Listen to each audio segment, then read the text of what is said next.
జయ జయ జయ జయ జయ శ్రీ హనుమా, జయ జయ జయ జయ ప్రభుదయ గనుమా. ఆపదామపహర్తారం దాతారం సర్వసంపదాం లోకాభిరామం శ్రీరామం భూయో భూయో నమామ్యహం. శ్రీరామాయణాంతర్గతమైనటువంటి సుందరకాండ పరమ ప్రఖ్యాతి వహించినటువంటి కాండ. ఎటువంటి ఆపదలు కలిగినప్పటికీ, ఎటువంటి క్లిష్ట సమయం ఏర్పడినప్పటికీ కూడా ఆ పరిస్థితిని అధిగమించాలి అనుకున్న వాళ్ళు పారాయణ చేసేటటువంటి కాండ సుందరకాండ. అలాగే ఉపాసన విషయమై అనేకమైనటువంటి రహస్యాలు తెలుసుకోవాలి అనేటటువంటి జిజ్ఞాస కలిగిన వారు చదివేటటువంటి కాండ సుందరకాండ. కేవలం పారాయణ చేసినంత మాత్రం చేత భగవంతుని యొక్క అనుగ్రహాన్ని తీసుకొచ్చి ఇవ్వగలిగినటువంటి కాండ సుందరకాండ. అసలు జాతకంలో మృత్యువు తరువుకొచ్చేస్తుంటే, ఏదో ప్రమాదం జరిగి అపమృత్యువు ఏర్పడవలసినటువంటి పరిస్థితిలో కూడా సుందరకాండ పారాయణ చేసిన, సుందరకాండ చదువుకున్న, సుందరకాండ విన్న తప్పకుండా అంత గొప్ప మృత్యువు కూడా తొలగిపోతుంది అనేటటువంటిది అనేక సందర్భాల్లో నిరూపణం చేసినటువంటి కాండ సుందరకాండ. అందుకే లోకంలో విజ్ఞులైనటువంటి వారు ఒక మాట చెప్తారు. అసలు వాంగ్మయంలో అత్యంత శక్తివంతమైనటువంటివి ఏవైనా ఉంటే రెండిటినే చెప్తారు. ఒకటి సుందరకాండ, రెండు సౌందర్యలహరి. ఈ రెండిటి తర్వాతే ఏదైనా ఉంటుందేమో కానీ ఈ రెండిటికన్నా కూడా ఇంకా శక్తివంతమైనటువంటిది, చదివినంత మాత్రం చేత, విన్నంత మాత్రం చేత ఎనలేని ప్రయోజనాన్ని చేకూర్చగలిగినటువంటి శక్తి కలిగినటువంటిది వేరొకటి ఉంటుంది అని అభిజ్ఞులైనటువంటి వారు ప్రతిపాదన చెయ్యలేదు. అంత శక్తివంతమైనటువంటి వాంగ్మయంతో, అటువంటి శ్లోకాలతో, మంత్రపూరితమైనటువంటి బీజాక్షరములతో కూడుకున్నటువంటి కాండ సుందరకాండ. శ్రీరామాయణాన్ని వాల్మీకి మహర్షి రచన చేసినప్పుడు కాండలకి నిర్ణయం చేసి కాండల పేర్లు పెట్టేటప్పుడు ఒక మాట ప్రస్తావన చేశారు.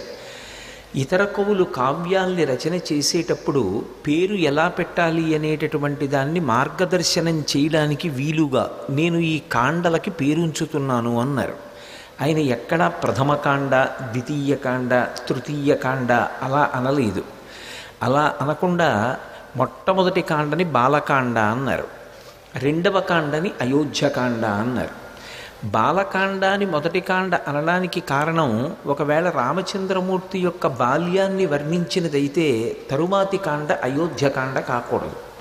ఎందుకంటే వయస్సుని దృష్టిలో పెట్టుకుని చెప్తున్నది నిజమైతే రామాయణ నాయకుడైనటువంటి రామచంద్రమూర్తి యొక్క బాల్యము, యవ్వనము ఇటువంటి వాటిని దృష్టిలో పెట్టుకుని ఆ కావ్యాన్ని విభాగం చేసినట్టుంటే అప్పుడు బాలకాండ తర్వాత రావలసినటువంటి కాండ తరుణకాండ. ఎందుకంటే ఆయన యవ్వనంలోకి ప్రవేశిస్తున్నటువంటి సందర్భాన్ని ఆవిష్కరిస్తుంది కాబట్టి. కానీ మహర్షి బాలకాండ తర్వాత తరుణకాండ అని చెప్పలేదు, అయోధ్యకాండ అన్నారు. పోనీ ఏదో అది ఒక రాజ్యంలోనే జరిగింది. అయోధ్యానగరంలోనే రామచంద్రమూర్తి పుట్టాడు, అయోధ్యానగరంలోనే విద్యాభ్యాసం చేశాడు, అయోధ్యానగరంలోనే ఆయన బాల్యం గడిచింది. అందుకని ఇక మళ్ళీ అయోధ్య అనవలసిన అవసరం లేకుండా బాలకాండ అని రెండవ కాండ అయోధ్యకాండ అన్నారు. అంటే సరే, ఆయన ఏ ప్రదేశంలో ఉన్నారు అన్నదాన్ని బట్టి కాండల పేరు నిర్ణయం చేశారు అని అనుకున్నాం అనుకోండి.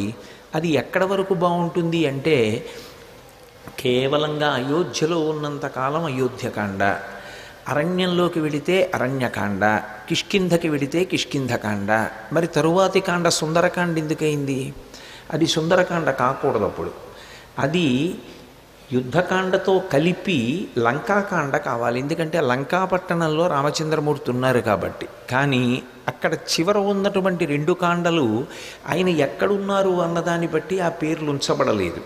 అంటే మహర్షి ఉద్దేశ్యం అయోధ్యకాండ అన్నది ఆయన ఎక్కడున్నారు అన్నదాన్ని బట్టి, రామచంద్రమూర్తి ఎక్కడ ఉన్నారు అన్నదాన్ని బట్టి నిర్ణయం చెయ్యాలన్నది ఆయన ఉద్దేశ్యం కాదు. ఆ కాండల పేర్లు పెట్టడంలోనే ఏదో రహస్యాన్ని దాస్తున్నారు. సర్వం శ్రీ ఉమామహేశ్వర పరబ్రహ్మార్పణమస్తు. స్వస్తి.